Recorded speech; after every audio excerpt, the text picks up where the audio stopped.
particular because I'm a writer, and so that's the only thing that matters. But if me standing on this chair, getting up that 16 inches or so, requires an incredible feat. It's a challenge to me. And I try every day and every day and every day, and I try to get a little closer, finally get up on that chair, right? And then along comes a step ladder, right? I don't want anything to do with that step ladder. I like my chair. I'm king of the chair, you know. I've moved from challenge to conquest, but now that I'm at conquest, do I want to take my next challenge? Maybe, maybe not. So in a sense, we're all accomplished writers, and we're all immature writers, if we're reaching for that next great conquest. Okay. So with maybe a little less philosophy, I'd like to talk about, I want to say one more thing, and then we'll get to there. The reason I say that there's very little difference between writing fiction and nonfiction. Think of them as Siamese twins who actually get along, is because the essence of conveying anything, and it doesn't always have to convey a message. Your writing can simply be, this is how it feels to be me. And if you understand how profound that is, okay? We're all human beings. Clay was talking earlier today about alignment. Alignment isn't just who's on top, who's on the bottom, but alignment is who are we connected to. We are made for connection, okay? You get a bunch of little kids and they're playing in nursery school, and then you find the one kid who's just off in the corner and head down, whatever. There's a problem there. It takes deliberate trauma. Okay, but anyway, so back to, okay. When we want to convey anything, all right, the surest way to do it is with story. Now, story doesn't mean fiction, because what I'm going to say next, I think you'll understand. Look at the Bible, okay? The Bible starts with a book of story. Genesis is a story. It's a series of stories. Again, don't think story as once upon a time, they lived happily ever after the end. That's not what I mean. But I mean it's told in story form, okay? If you can't read Abraham with a knife arcing over the bare chest of Isaac, and suddenly God yells, "Stop!" How'd I do up there? He said, okay. If you can't read that as, if your heart isn't beating, go back and read it again, or check your pulse. You might be dead, okay?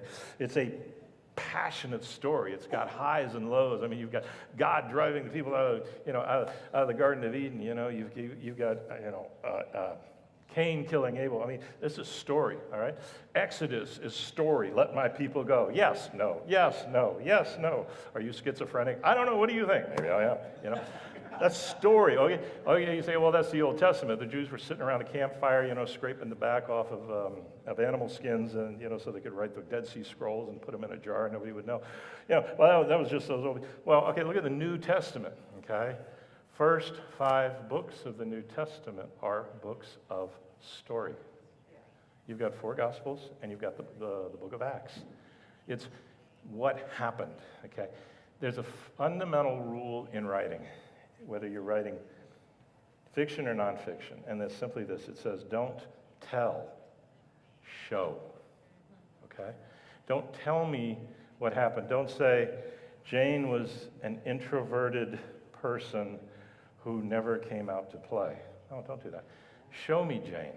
Give me actions. Don't tell me what she is. Tell me what she does, okay?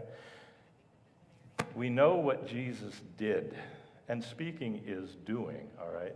Speech is action. Dialogue is action, because we read the story that Matthew, Mark, Luke, and John wrote. We know what the apostles did because we read what Luke wrote, the story, the action. After that, we get into what I find, the dry, if I may, the scholarly Paul, okay, who says, all right, kids, story time is over. Roll up your rugs, finish your Kool-Aid, your juice boxes, and now a real class is going to begin. And he proceeds to explain everything that we learned at least we got a foundation for in the stories. And I'm not saying throw away the epistles. I'm not that stupid. I want to get to heaven, But I am saying there's a marked difference. If you ask somebody, say a non-Christian, but somebody familiar. Okay, well, what is Christianity? Well, let's see. Okay, there was Jesus, and there were a lot of miracles, and there maybe the betrayal of Judas, and he died on a cross. And we go to Easter because that's when the Easter bunny rolled the rock away, and Jesus, whatever. They're going to tell you what happened. That what stays with people is the story part. They're not going to quote you something out of 2 Corinthians 7:14. I don't even know if there is a 7:14, but you get the picture. Okay, so Paul is there for this, and for all of us. I mean, we need that. Don't get me wrong, but it's story. Okay, so when you're writing, don't be afraid to have fun. Loosen up. Yeah? Horse walks into a bar. Bartender says, "Hey, buddy, why the long face?" Okay, start anywhere. Okay, find a place to start and have a ball, Scarecrow. Remember, now, as you write, if we get into book production, which I promised I was going to open up with I told you, I'll talk for 3 hours. You'll run me out of here. You will. Jacqueline, can you shut the guy up? I've been trying for 41 years. Drugs, electric shock, who knows. Okay. Old adage, sales adage. People buy from people, okay? When I was an engineer, I would handle multi-million-dollar budgets. I worked for the largest company in the world, and so for us, 50 million was a drop in the bucket. Honestly, I am bragging. Yeah, it was great. But the salesman liked me because I bought stuff. Hey, Jim, come on, let's go to lunch. Hey, Jim. I get to lunch. I guess you want to talk about the valve order. No, Jim, I don't want to talk about the valve order. I want to give you these 2 tickets to the Panthers. Oh, okay, well, cool. Now you want to talk about the valve order? No, man, I want to show you my new Jeep. Hey, Jim, whatever. They buddied up to me. Now, don't get me wrong. They didn't. Okay, my imagination probably isn't as bad as yours, but that didn't happen. Okay, I'll just say that. But they got to know me. I got to know them. And we might, out of maybe spending 3 hours together, the last 5 minutes might have been the business. Hey, you want me to order that 12-inch ball valve? Yeah, I think that's what we need. In The Real Deal, I don't know who's read it, but we talked. No, let me think. I think it's in Relational Authority, Clay's book, Relational Authority, about how they did business. There was a pint in the glove box, all that. The idea is people buy from people. Now, why is that important to a writer? Well,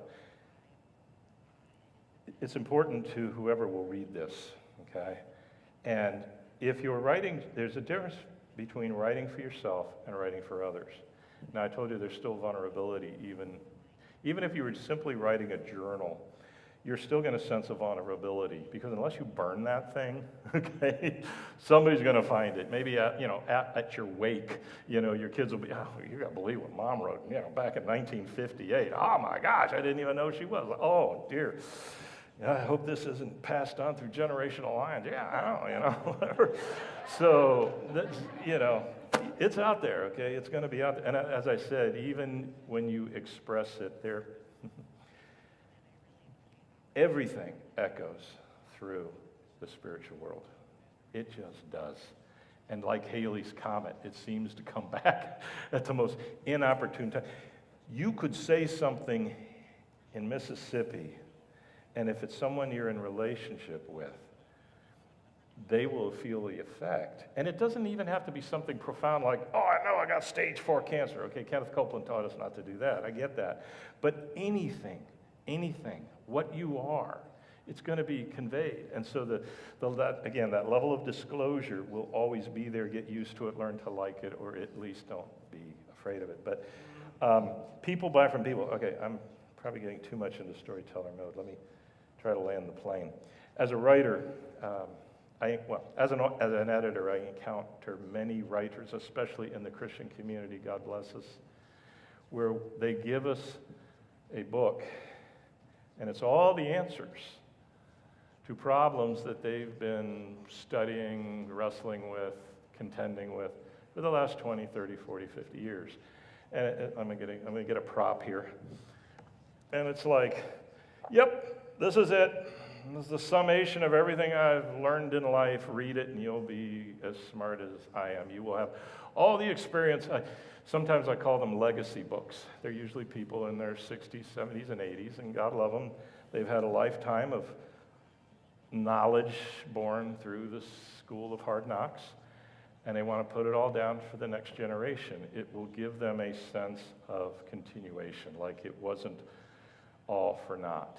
You know, I spent 32 years learning to navigate the waters of a very political, highly politically charged multinational corporation, but I don't use it today. Now, I could write a book and say, okay, you young engineers, here's how you, but it wouldn't work. Why wouldn't it work?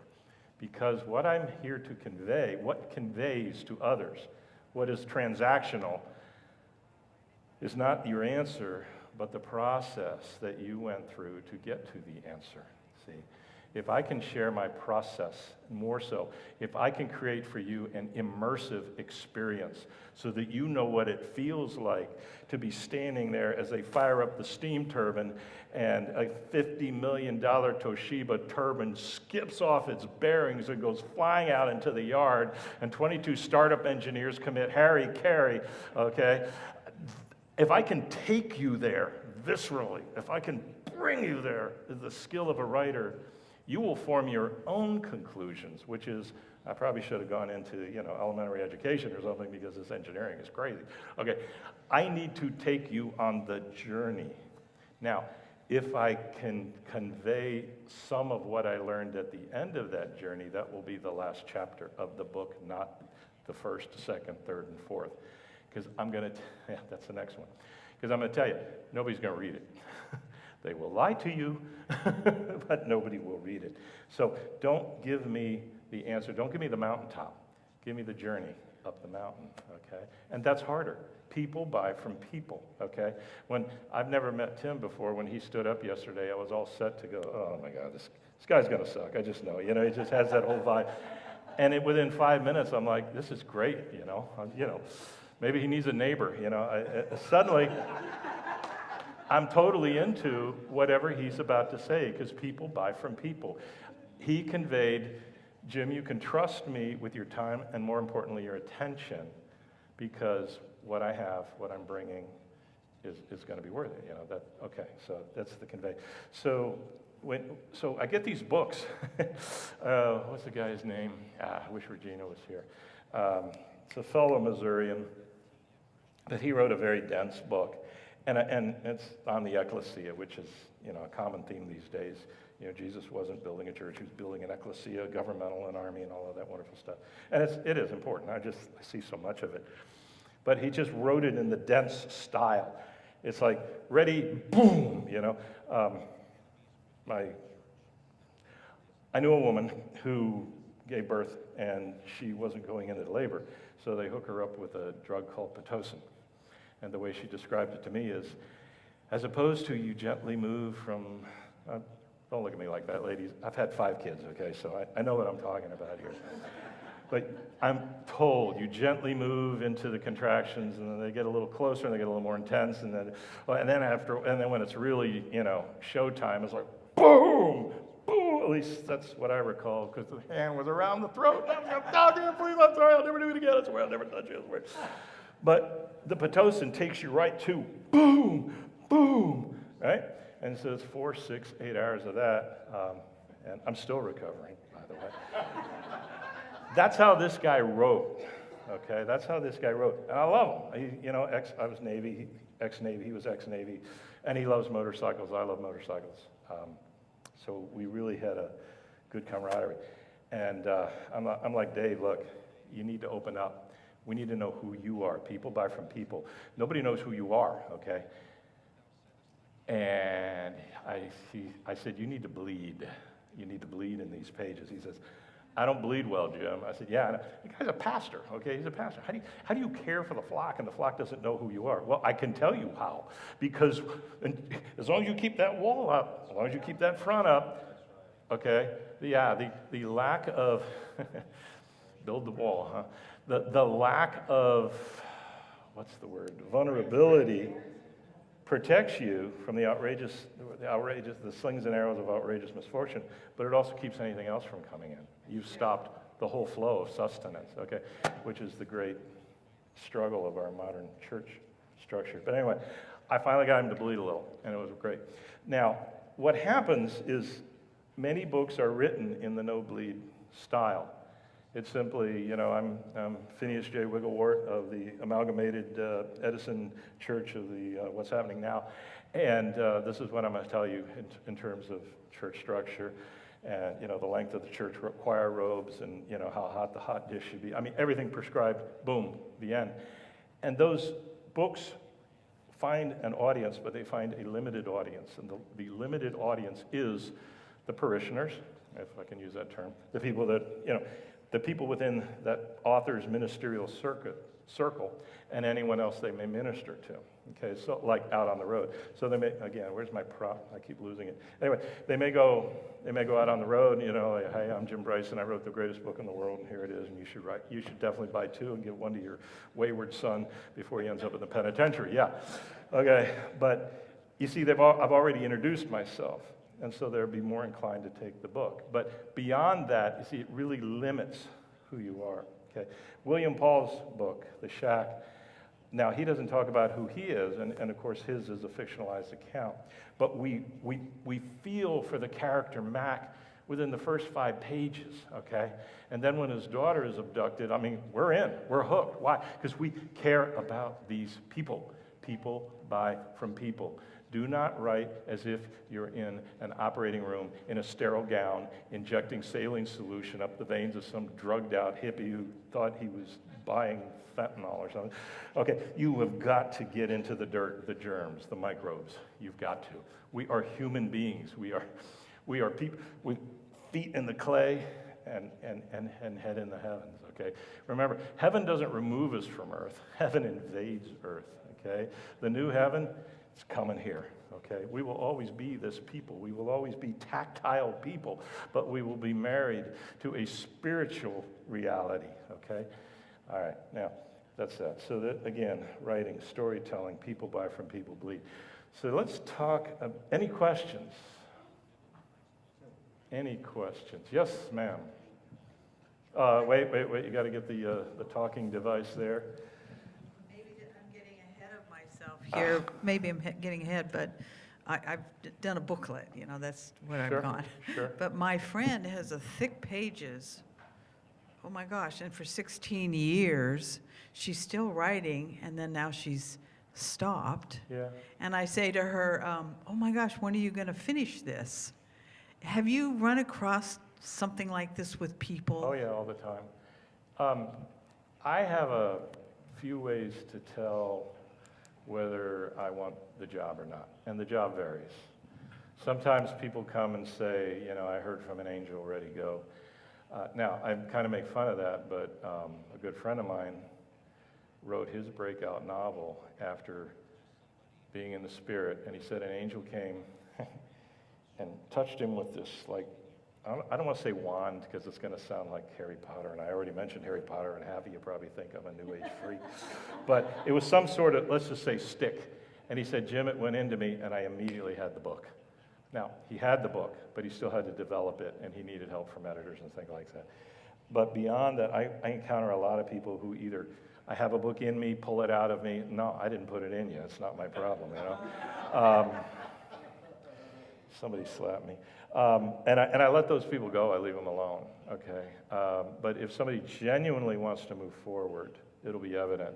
I do charge for my services, most of the time.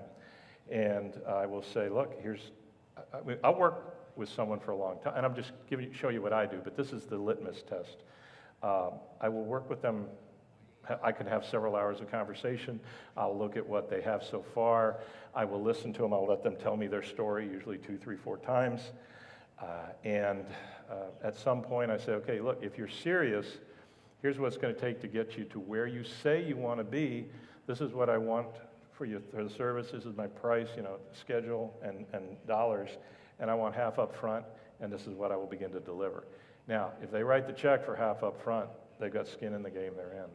So it's, again, there's nothing wrong with having something that's not done as long as the person is okay with it. Remember, writing doesn't have to produce a book. Sometimes, first and foremost, it produces that experience within us, okay? Sometimes writing is just a process of self-amusement. We'll go with that. Self-amusement, okay? It's fine. Enjoy yourself, whatever. As long as you don't hurt anybody else, so what? You've got to assess. Now, I'm in the book business, so oftentimes I'm not helping people, well, I do, but I'm not really helping people edit their emails. I'm helping them produce a book.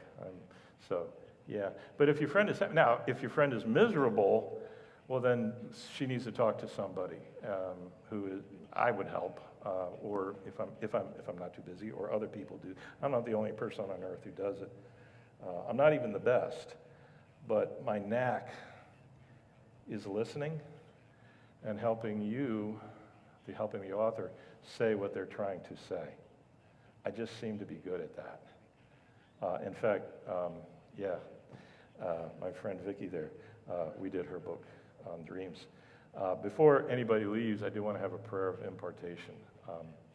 I'm probably not as deep a well of a person that I don't think I could pray individually for everybody. By the third person, I'd be prophesying out of my imagination, and you'd get some Looney Tunes. Sell the farm, Edith. We're going to buy an RV, and we're going to go to India. Save the little people. Okay, and don't do that. But yeah, your friend probably needs to talk to a professional. Somebody will challenge. I challenge my customers. First of all, I don't take their crap. But it's a challenge based on love. If you let someone talk long enough, the truth will be apparent. At least it will to the listener. That's the power of listening. And I keep going back to this image, but I can't shake it. It's one of the more profound realities of, I want to use the word metaphysics.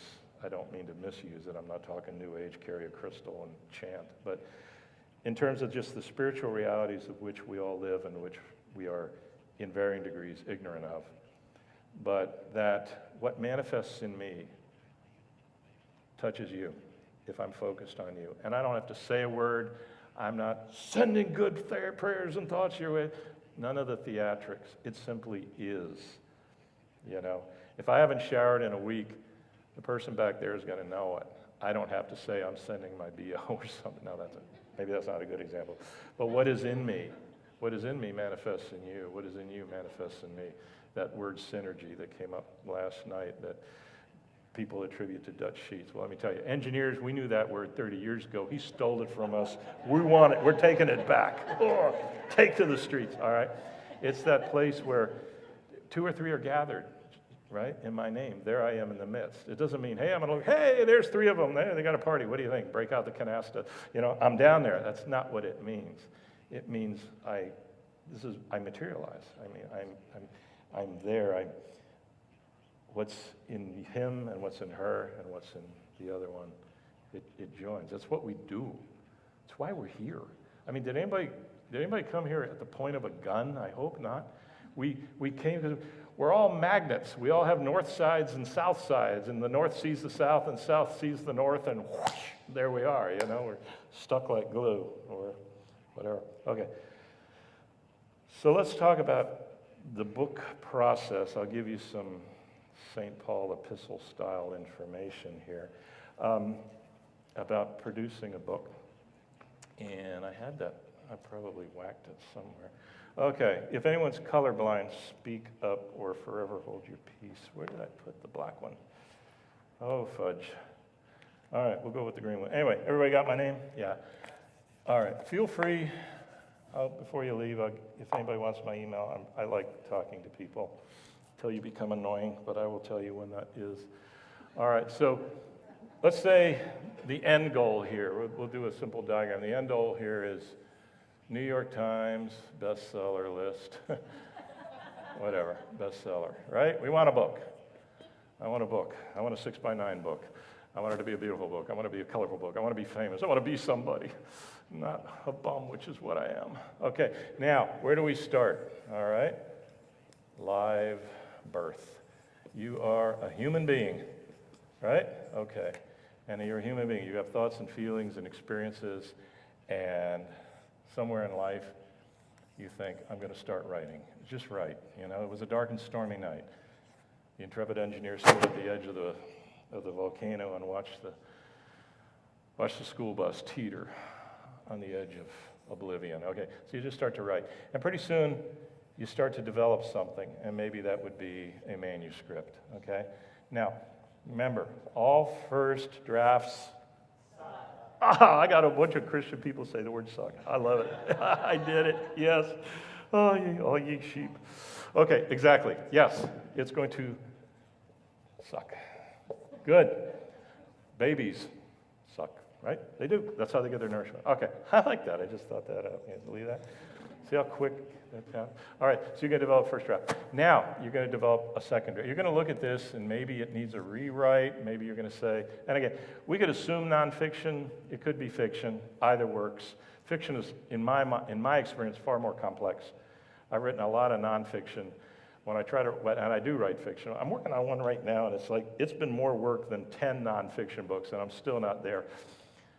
Remember I was telling you, don't worry, if you run into a wall, don't worry, back up and try again, and hit the wall harder. Yeah, that's good life experience. I wrote the opening to this book, and then I went up and I took a nap, and I went into this light sleep, and in the light sleep, I felt like I slipped into a place in the spirit of terror. like horrible things, and it's not like I could describe something and you would go, oh yeah, that was horrible. It's just the whole experience, like, oh my God, I don't like the energy here. This is terrible. Whatever it is, I don't want to be here. And I woke up and I said, I guess what I wrote was horrible, I guess. But maybe not, so I'm going to go back at it. So anyway, you're going to experience it. So you're going to come back up, and eventually you're going to have some form of a manuscript. And you're going to want some formatting to it, okay?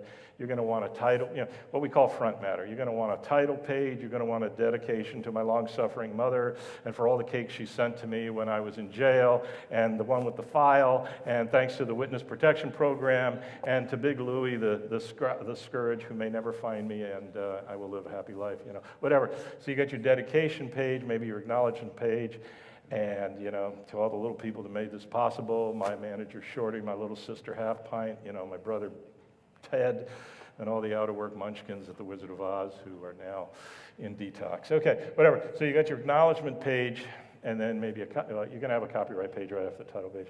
You're going to go out some endorsements. You're going to send it to all your friends. Your friends are going to say they're going to read it. They're going to lie to you, but they're going to write a glowing endorsement. And the reason they're going to write a glowing endorsement is not necessarily because they read every page and every word, but because they're endorsing you. Read Tim's book, because Tim's a good guy, and he still owes me $50. And if I diss him now, I'm never going to see my money. So, yeah. Tim's what God had in mind when he said, let us make man. Oh, yeah, all right. So you're going to get all those back, and they're almost all going to be positive. If they're not positive, they'll just ghost you. And ghosting is good. I like it. It's better than face-to-face confrontation. So you're going to have your front matter, and then a table of contents. And then you're going to have chapters, chapter 1, 3, 4, 5. And when you first, again, remember, when you first start writing, unless you're an advanced writer, don't sit down and say, I'm writing a book. Just write on the subject, okay? And see where it leads. If I could summarize most books in 2 or 3 sentences, okay? Anyone can, all right? It's cotton candy, cotton candy, right?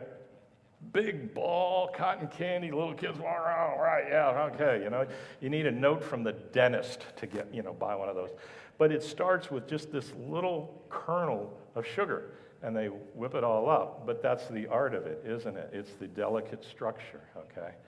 So many books, I'm not saying they're fluff, I'm just saying the fundamental idea is simple, okay?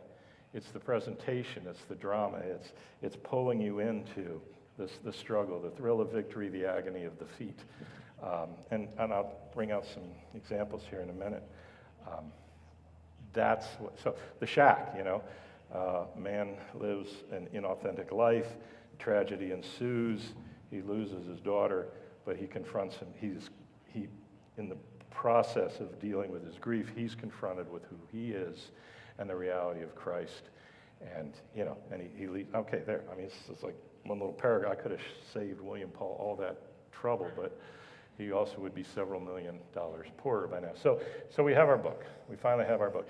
Now, there's a process called layout, all right? So if you come to an editor, okay, and you say, here again, I've got the next, War and Peace.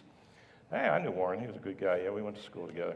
Um, the editor is going to take you through a process, and you're not going to like it, and the editor is going to make you a better you. The editor, a good editor, is not going to hijack the work, okay? That'd be like hiring a midwife, and I'll say she, assume it would be a female, and the midwife shows up, and when the baby's born, she runs off with the baby. Yeah, that would not be very pleasant, okay? An editor is not there to hijack the work. An editor cannot simply be a frustrated writer, okay? If you show a frustrated writer something you've written, they're going to be inspired, right? Oh, yeah, because there's a certain resonance together, you know? It's like, I hit a tuning fork, I hold it next to your tuning fork starts, starts vibrating at a frequency or a subset of a frequency of yours. Okay, so you want an editor who's really going to clarify your voice, your thought, your meaning, your intent. So there you are. And so it's going to be edited. Okay, you're going to get a layout. The layout is going to be in the form that a book printer will accept, okay? You need to have certain margins, need to have certain headers and footers. The things that happen in a book, people take for granted, but there's a lot of work goes into, something like that. Between the spacing, and this is a very simple layout, the spacing, the font, the size, all of that. It all gets done. And so now you have something. Now, remember, we're trying to get to a New York Times bestseller list. Prior to that, we need to get the book printed. Now, in the world of publishing, and most people equate this stage, getting it printed, they call that publishing. And okay, we'll go with that. There's really two forms of publishing today. There's what's called commercial publishing, which is how books were done ever since Gutenberg published the Bible. And that is that a company will take on your manuscript. You usually sign away the rights to the book, but then they assume the cost of producing the book. They pay for the editor, the layout, the proofer. They will buy marketing space in publication, in magazines. They will hire the plane with the little trailer on the back saying, read Jim Bryson's latest book, and don't you wish you were him, kind of thing. All of that, they foot the bill for that, but remember, they own the book. You sold it to them. And they, in turn, will give you a percent of the royalties being the money that comes in when the book sells, okay? That's commercial publishing.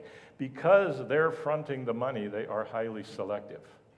The odds of you getting a book accepted by a commercial publisher, unless you're somewhat famous or infamous, if your wife has ever gone on TV and wept with mascara running down her face because she stole the church money, and CNN did a big expose. Okay, that person will get a contract, okay? I guarantee that, okay?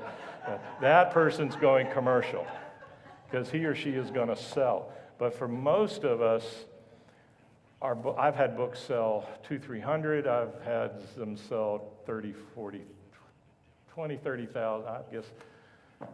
I would say we're probably up to 40,000 on a couple of them, okay? So the commercial, somebody's going to fund the money. So the other way, other than commercial publishing, what we have is called self-publishing, okay? Now, self-publishing, remember, follow the money. Now, there's a lot of companies that will say, we're a publishing company, and you go to them and you show them your manuscript, and lo and behold, this is the greatest thing since, the book of Acts. And we will be happy to do the editing, and we'll get you a cover, and you're going to want to have this book to sell on your own, and you get to buy the first 5,000 copies at $7 a copy.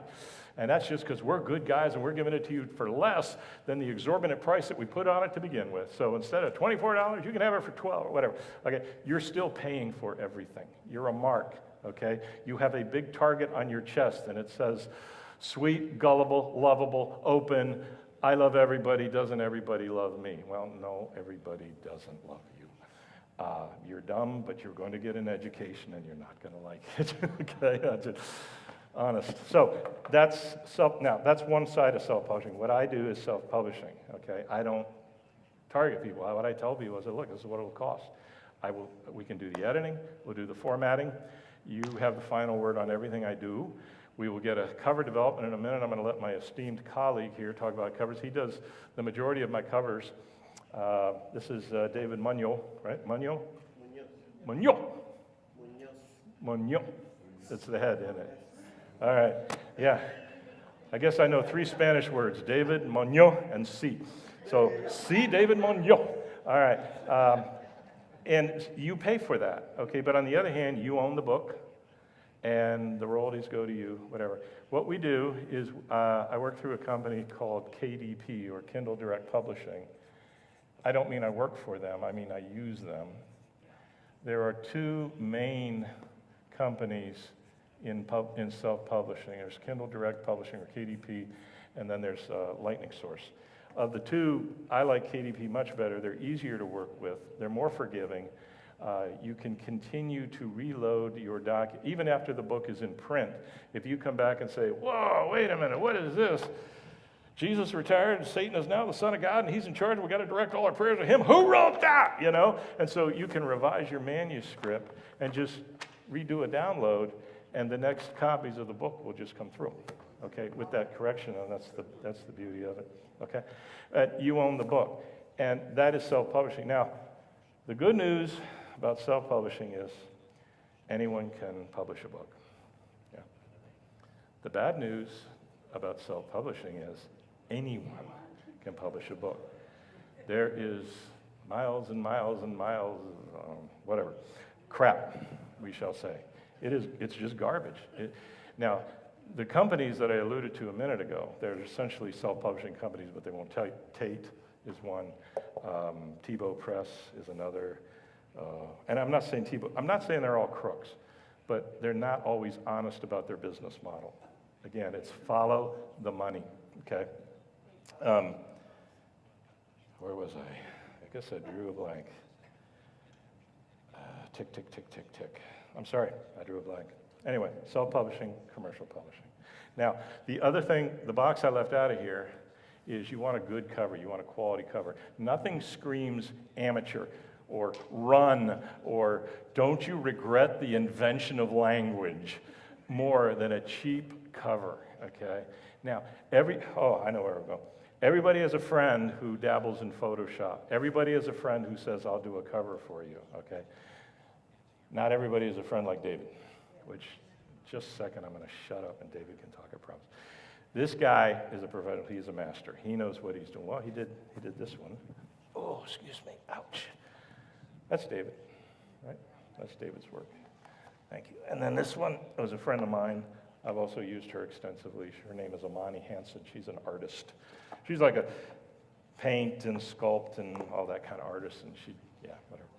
So good quality editing, good quality cover, and you will own the book. Now, at that point, what you do with it is up to you. Now, people say, do you do marketing? I don't. My parents were married. I can't help that. But the point being, marketing is a whole separate area, okay? Primarily, your either sale or whatever, as you will dispense the book along the lines of your professional network, your personal network, okay? If you want to stand on the subway and pass it out to strangers, you can do that. I do that. But yeah, that's kind of it in a nutshell. So if we are talking about the end goal of a book, this is the process which I've outlined here in about 15 minutes. The book will be listed on Amazon. Anybody can buy it. Amazon is really cool about. I have books on there, that I've worked on for people, and they haven't sold. I've done a couple books for some guys in Lebanon, and everyone, hey, Jim, is my book sold? No, it hasn't sold, I'm sorry. And how's your country doing? Worse than my book. Okay, I'm sorry, man. Be ye warmed and filled. Go and sin no more. Click, you know. So remember, I'm going to say one more thing, and then I'm going to get out of here. I'll give it to David. When you start sending your manuscript around, remember, you're looking for an editor, but maybe you don't have the money, or maybe you're cheap, or whatever. You don't want to hire an editor. I don't blame you. They're annoying. So you give it to your friends, and you give it to your family. You give it to your spouse or your significant other.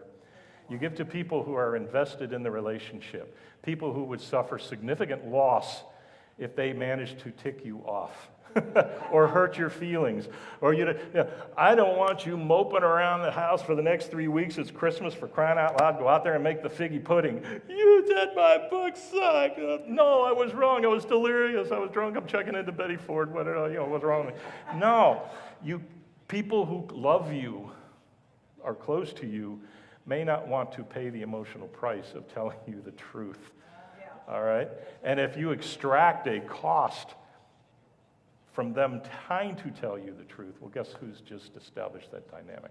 Welcome. So you've got to go to outsiders, people who don't care. I'm sorry, you're going to throw a pout? Well, let me think. You live in Arkansas, I live in Maryland, and have a nice day, whatever. That's what you want. If you want a profession, they will maintain a level of professional detachment, okay? I love it when a book succeeds. I love it when an author breaks through. I love it when they finally see the error of their way. Or they come back and say, they successfully challenge me. I'm like, well, I'm in. I love it. I love it when it really works and produces something. What is that something? An agreed upon goal for a target, okay? That is great.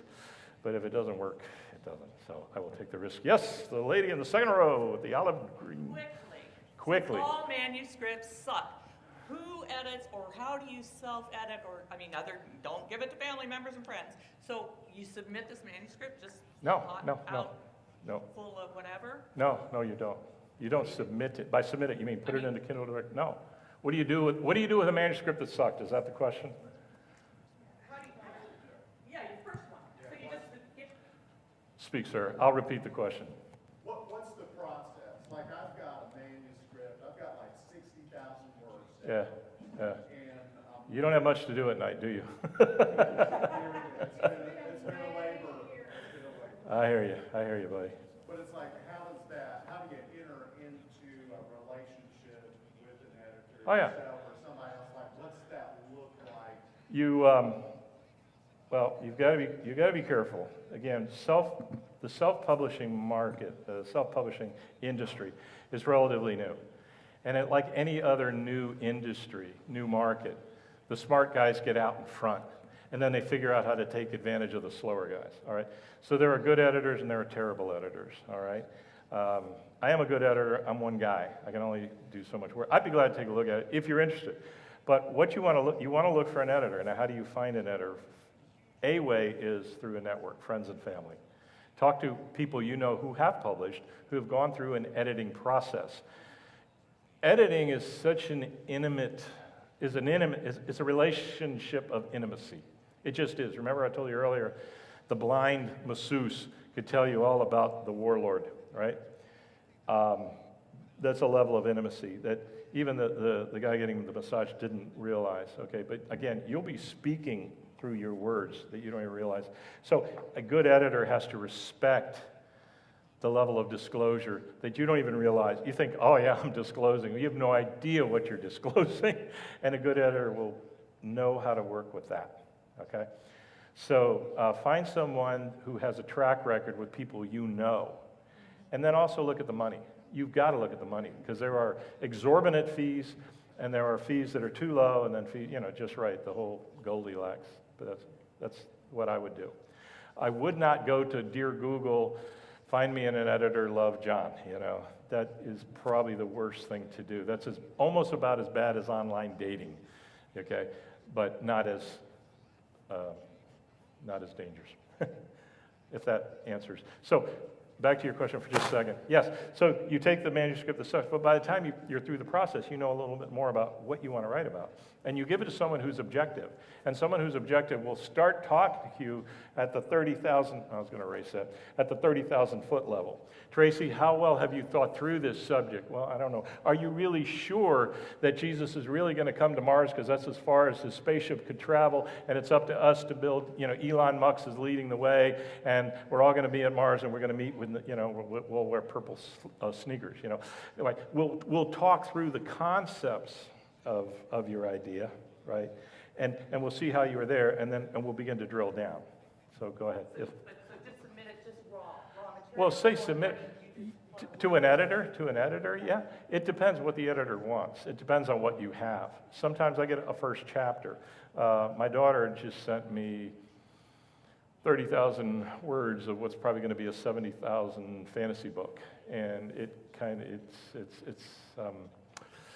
yeah, it's got a long way to go, okay? Sometimes I can look at the first chapter, but see, here's the problem. I guess I'm going to contradict myself. I don't like to just look at the first chapter and then begin to give you advice, because remember what I told that guy, I can see people, what I told that guy, don't edit as you go. At least finish, or what you think is finished, and then we'll work on the whole, okay? And so sometimes the editing process is 3 or 4 drafts. Now, let's let David talk for a moment, and then if we haven't exceeded the bladder's quotient, that'd be fine, and I'd like to have a prayer of impartation. Yes. Yes. I like to run my first drafts through Grammarly. What are your thoughts on that? Do it last. Do it last? Very last.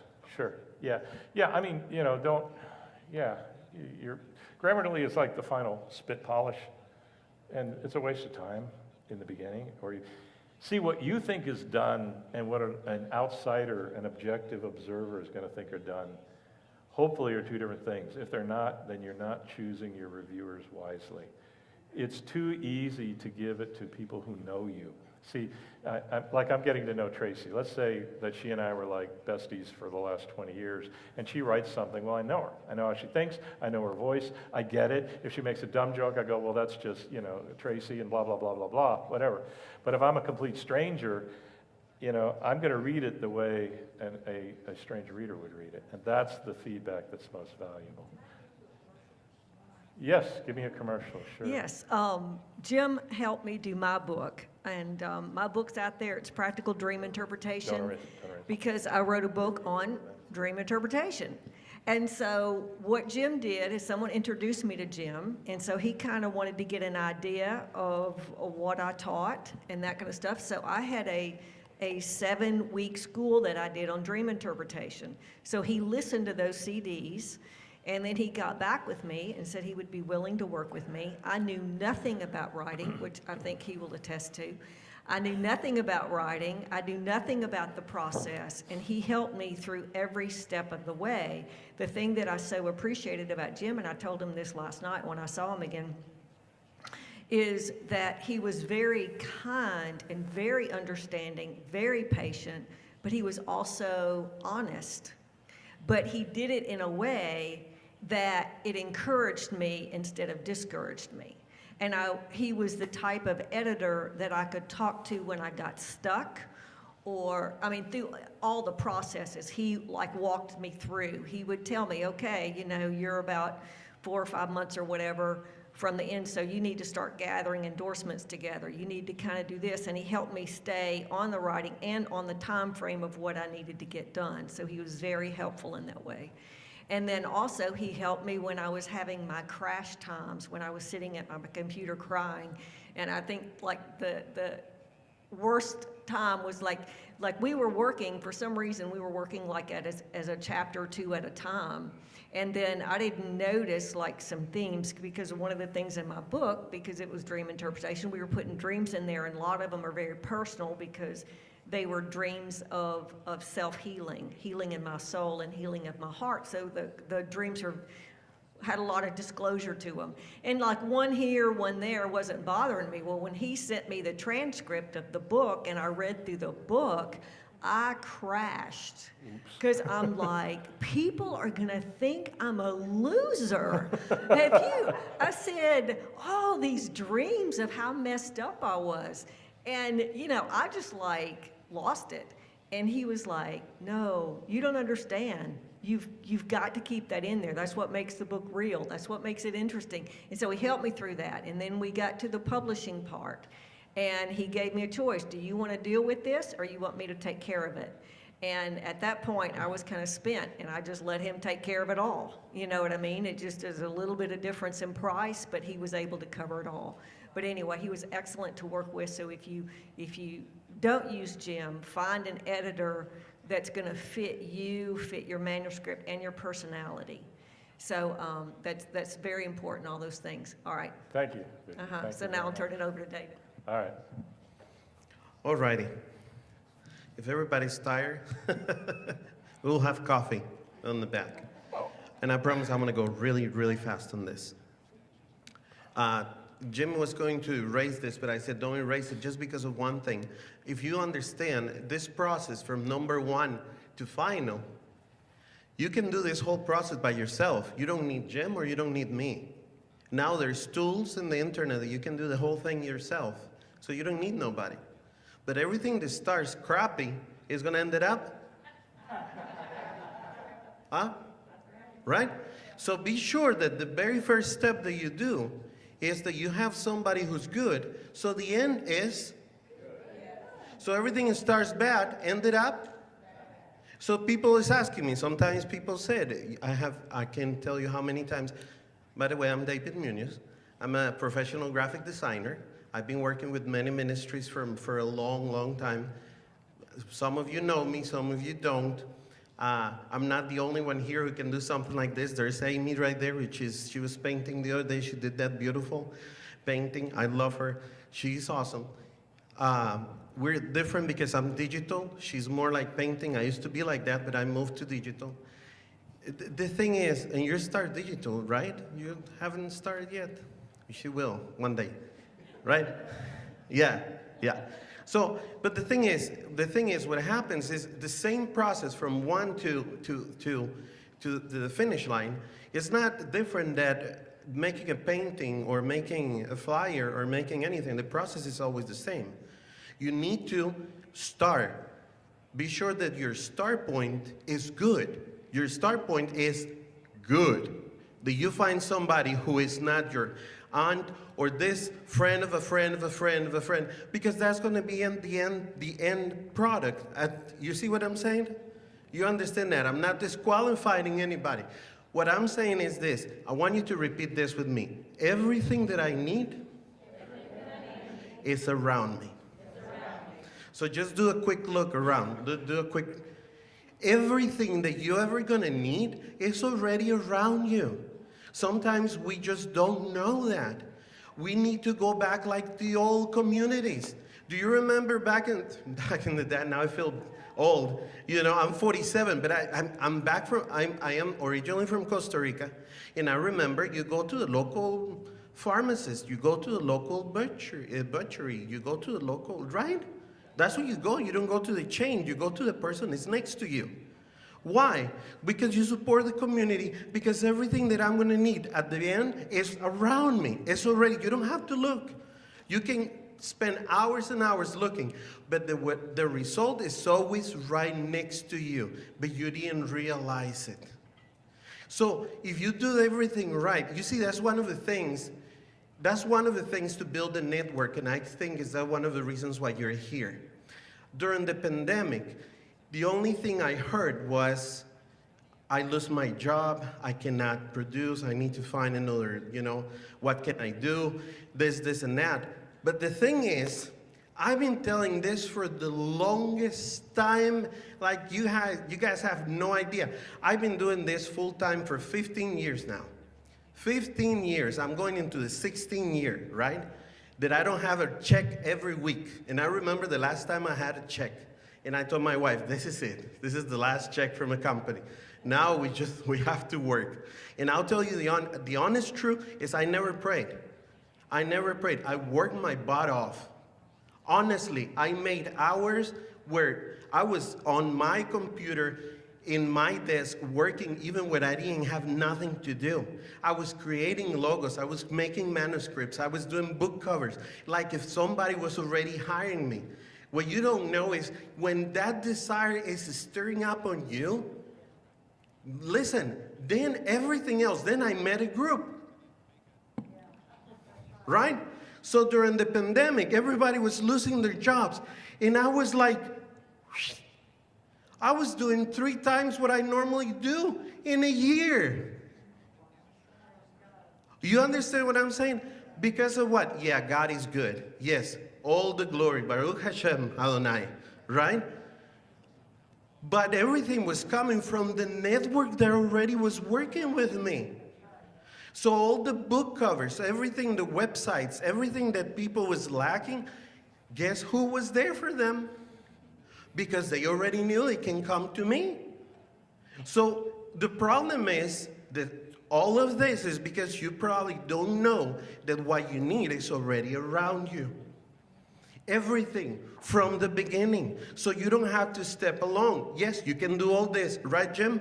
They can do the whole thing and put your book in Kindle Direct Publishing. We love it. Before Jim, I love it. You can publish yourself. There's other places that you can do that. You don't need us. But the end result depends on how you did your first step. As a graphic designer, when somebody hired me to do a book cover, or Jim, they give me kind of like an idea, and then they let me flow. And from there, yeah, sometimes we find people that you have to do it 3, 4 times, 5 times, 7 times, you know. Which is funny because normally the person who asks you for a discount in the beginning is the person that's gonna make me work the most. So even, I will tell you something you need to understand. Even right there, it was my guilt because the first step when they asked me for a discount, what should I say? No, because I already know I'm gonna work on that 7 times harder at the end. You see what I'm saying? Because I start bad. When somebody asks me, hey, listen, you want to do my book cover? Yes, I go, yeah, blah, blah, blah. We have to do a contract, blah, blah, blah. Yes, can you do me a discount? Oh, my goodness. I already know. And I said, now I learned my lesson. And I hope you learn your lesson. Because right there is what it is. You know, I keep my prices fair, and sometimes even lower than what I hear around. But the thing is, I really want to do those jobs. I really want to take them because they challenge me. They help me grow, you know? But the thing is, when somebody starts like that already, I already know how it's going to be the income. So everything from the beginning, if you're writing a book or you're painting or whatever you're doing, it's going to determine the first step. Say with me, the first step. Now just tell the person next to you, just be sure your first step is like super strong. All right, why don't we... Graphic design is no different than what Jim is doing or any other profession. However you start, that's your end coming. You know what I'm saying? Just 4 years ago, we decided to start studying the Hebrew roots, okay? So by the Hebrew roots, I already knew there were some books that I wanted to read that they were not in Spanish and they were not in English, they were in Hebrew. So I told my wife, we need to learn Hebrew. And she said, I will find you somebody right now. So she went to our network, and yes, we had a professor who is a master, and guess what? He's from Costa Rica, and he speaks Spanish, and he loves Costa Rica, and he's been living there and teaching there from Costa Rica through Zoom or other platforms. And it's amazing because we don't have to go anywhere. He teaches back home. And we're part of a group, and we're part of a network, one more time. So everything, you see how it's a living thing? Listen, this thing that Paul's saying, that we are the living stones, I think we don't understand what he's saying. That we are the living stones is because I don't do nothing if I am not with him. Me, a rock by itself, is not gonna do nothing, even if I'm a living stone. The reason I'm a living stone is so I understand, I have a mind that by myself I'm nobody if I don't lock with somebody else. A stone is nothing unless it's put it into a wall. So the wall can act to protect and be strong. Does that make sense? Go back to Hebrew. So we decided to start studying Hebrew. I don't know how many people here have been studying Hebrew or speak Hebrew. It's the hardest thing that I ever did. Oh my goodness, the letters, the way they write, the way they pronounce it. Well, I'm lucky because it sounds a little bit like Spanish. So how many times I wanted to quit? I've been studying Hebrew for a year and a half. So I can have a conversation now. I can pray in Hebrew. Things that I wanted to do. I can read the word in Hebrew. But here is how many times I wanted to quit. 1,000 times. But I always, because I'm a part of a network, I cannot wait for Thursday, like yesterday at 8 o'clock, it was my class. And I was stuck right here. And it was the hardest thing to do. Because I'm stuck right here. I didn't have my class, and I have all my friends texting me, man, the class was amazing. The teacher, the More, was talking about the Bible. Oh my goodness. And I'm right here sitting down in the middle of the songs and everything, and all my friends are like teasing me about what is happening. You see, because the breathing things produce and provoke that you can do the things that you are meant to do. From the start point to the title to the manuscript to all this until everything is completion. Everything is completion. The word artist in Hebrew it comes from aman. I don't have time to explain all that. Aman, oman. In every single letter of that word, at the end coming is the sprouting seed. The end, that end is the sprouting seed. I'm just going to tell you the last one. So we are in a community of the sprouting seed. It's that thing that goes up, look for the sun, and give us the fruit. That's not what we're looking for. So on this, writing your book, again, before I pass to Jim, and I'm right here finished. First step, don't look for your uncle, your mom, your grandma, your somebody. No. Go with somebody that you already is doing it and you know is professional. Don't look around. You already have one. And the Lord is already telling you. If you're here for a reason, I'm telling you, you will be in trouble if you don't choose somebody like you already know. And I'm not saying, come and give us our business. Yeah, it will be awesome. But that's not what we're saying. What we're saying is, because there's a lot of people that can do this, is that you find somebody that you've already know that step is going to be strong. Because you want it, whatever happens, it doesn't matter how many months or whatever it is, the end is good. We get this right? We get that right? We understand that? All yours, man. Okay, thank you, Dave. 1 second. Oh, And if you want to visit me or you have questions, I have a table in the back. I'm leaving tomorrow morning, so tonight is the night. I have to leave tomorrow. So I have business cards. If you have any questions, because Clay wanted me to talk about this, because I'm a graphic designer. I do websites and flyers and logos and book covers and everything related to digital. So if you need anything, please visit me. I will be there. I'm not going to go to the hotel. I'm going to stay there. If you have questions, come and visit me or grab a business card to see how I can help you. cool. Thank you very much. All right, so how do you turn that off? Oh, thank you. All right, so we've been at it about an hour and a half. Why don't we kind of reach a intermediate stopping point? I'm done. You guys can go. I apologize if I kept you too long, but I had a lot to say. And I want to have a prayer of impartation, and then if you want to come and talk to me, I got time. How's that? Does that work? Okay, well, I've got a hand in the air. Yes, ma'am. Yeah, I don't have a. Yeah, yes, I will. I will do that. Let's do the prayer, and then if you after the prayer, if you still want my email, I'll give it to you. This came out of Vicki was talking about the impartation.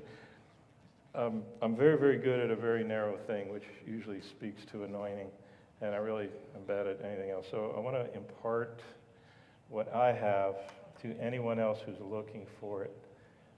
And we'll do that with prayer. I invite you to just open up to the Spirit of God, the giver of all gifts, Holy Spirit, who knows our talents, knows our needs, knows our uniqueness. We're all unique, just like everyone else. And we'll answer the hungry heart. We'll answer the cry of the heart. We don't have to tailor our questions. We simply orient our hearts to God and His abundance. Father, I speak to these hearts right now. I speak into every thirsty soul. The writing ability to express themselves fundamentally with fluidity, to be able to express themselves fluently, to be able to understand and hear the call that you have for them, and to respond as fully functioning human beings, redeemed in the blood of the Savior, to be able to put a pen to paper, for clarity to come through words, a flow and a stream. I speak into them a process that will yield the skill of navigating the stream of your spirit as it expresses itself. For all who are hungry, for all who would receive, for all who are seeking and would have it manifest as a writer, I speak into you right now by faith. Receive the anointing of a writer. Receive the anointing of one who can express themselves with the written word. Receive that mantle. Receive, I bestow upon you the spirit of writing, the ability, that aspect of the Holy Spirit through Jesus Christ that allows us to communicate with our fellow man through the written word. In Jesus' name, as you seek, you will find. As you practice, you will refine. As you study, you will grow and you will become skilled. In Jesus' name. Submit yourselves to God. Submit yourselves to one another. Fear not the close inspection. In Jesus' name. And before you leave, Yes. Apostle Clay asked me to do something. All You know, right. we're all here because we have an investment in what we want to do, don't we? We really want to invest in the ideas that God has placed in us and how to get them out on paper and so forth. And I would like you, we're going to take up an offering for Jim. Everything that we take up will go to Jim. Well, okay. Yeah. All right. And so, I don't want your kids' lunch money, I'll tell you Yeah. that. Hold on. but this is for giving in faith towards what he just prayed and towards what you're receiving and what you will accelerate in. So we're just going to go ahead and, Why don't you just put up a basket, and anybody wants to can drop Yep. something in it, how's that? yep. We don't have to do the route of shame where you No, pass no, no, something. no, no. What I'm gonna do is I'm gonna go right back here and I'll just be standing there in the back if Thank that's you, Vicki, okay. thank you. And we'll do it that Thank you. way. All right, well, we just want to bless And- you. Thank you, I'm blessed. So what I was going to do Yes, is, make your checks out to Clay Nash Ministries for those that are writing checks. if anyone would be interested in reading this, I'll give you a copy of it. Now, it is a little unusual, and, ma'am? Oh, what is it about? It's the life and times of the, okay, would you hand one to you, the lady in the back there too? Who else? I hope I don't run out. Okay, stand by. How many do I have here? I think I have more on the table. Oh, I hate to, all right, we got one here. Take that. Hey, Jack, would you go out on that table and see if there are any more out there? Who else do I have a hand? Okay. All right, I'm officially out. One more here. I'll get you. Let's see, the lady in the, hey, buddy, I saw your hand. I'm going to see if I got more on the table. So what this is, this came about, I don't know how many of you know Harold Everly, but I edited him and I challenged him, and here we go. Don, whoever else would like a copy, you're more than welcome to it. So this came about where he has a book called Has God Proven His Existence? And in typical Harold way, Harold is like a real brainy guy. He's more like Paul. And he likes me because I'm more passionate, you know. And we make, like when he wrote the book, Why Do Bad Things Happen to Good People? He just went right into analysis. I'm like, no, man, you talk about people's pain, you know. My pet turtle got run over, you know. I hurt, but I'm sorry. No turtles were harmed in the making of this. All right. So anyway, we got the whole way to the end. Has God proven his existence? And he wants this wonderful construct of logic and spiritual reality and everything. And I got all the way to the end. I made one big comment. I said, Harold, this is not very helpful because you've missed one big thing that you should have done right in the beginning. All right? And that is give us a definition of God. Because if you're going to prove something exists, you ought to know what you're looking for, right?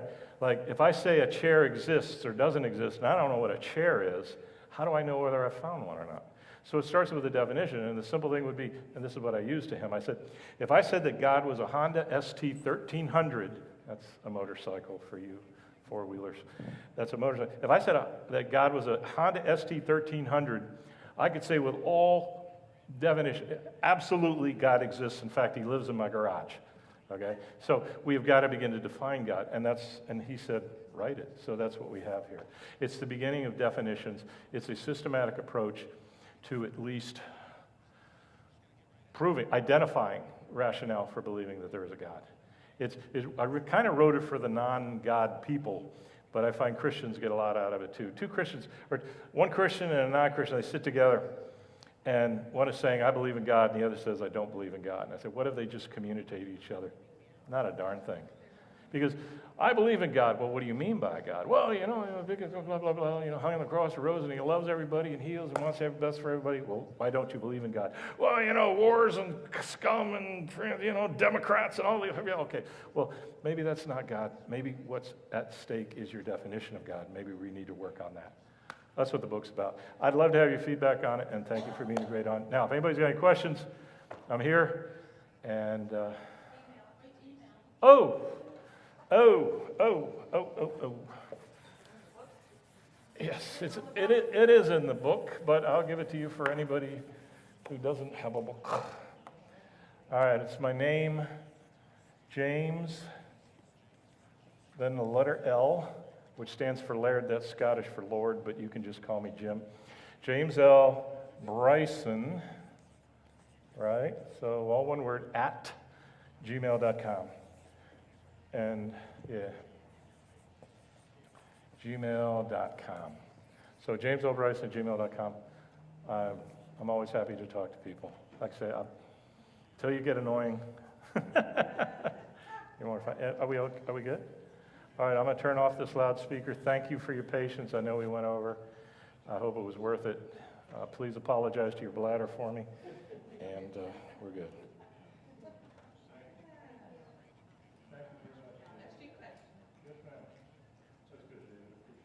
You're very welcome, my friend.